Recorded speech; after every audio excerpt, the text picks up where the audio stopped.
6ನೇ ಸಾಲಿನ ಎಸ್ ನಿಜಲಿಂಗಪ್ಪ ಶೈಕ್ಷಣಿಕ ಮತ್ತು ಗ್ರಾಮೀಣಾಭಿವೃದ್ಧಿ ಶಿಕ್ಷಣ ಸಂಸ್ಥೆಯ ಎಸ್ ನಿಜಲಿಂಗಪ್ಪ ಅಂತಾರಾಷ್ಟ್ರೀಯ ಶಾಲೆ ಹೊಸದುರ್ಗ ವತಿಯಿಂದ ಇಂದು ನಡೆಯುತ್ತಿರುವ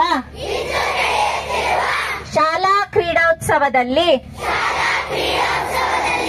ಸ್ಪರ್ಧಿಗಳಾಗಿ ಭಾಗವಹಿಸುತ್ತಿರುವ ನಾವು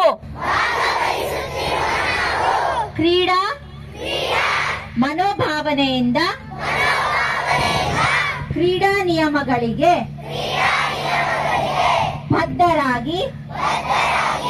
ತೀರ್ಪುಗಾರರ ತೀರ್ಮಾನಕ್ಕೆ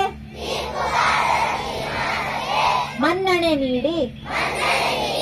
ಶಿಸ್ತಿನಿಂದ ವರ್ತಿಸಿ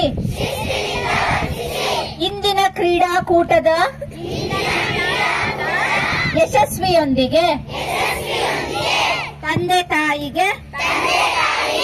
ಶಿಕ್ಷಕರಿಗೆ ಸಂಸ್ಥೆಗೆ ಕೀರ್ತಿ ತರುತ್ತೇವೆ ಎಂದು ಈ ಮೂಲಕ ಪ್ರತಿಜ್ಞೆ ಮಾಡುತ್ತೇವೆ.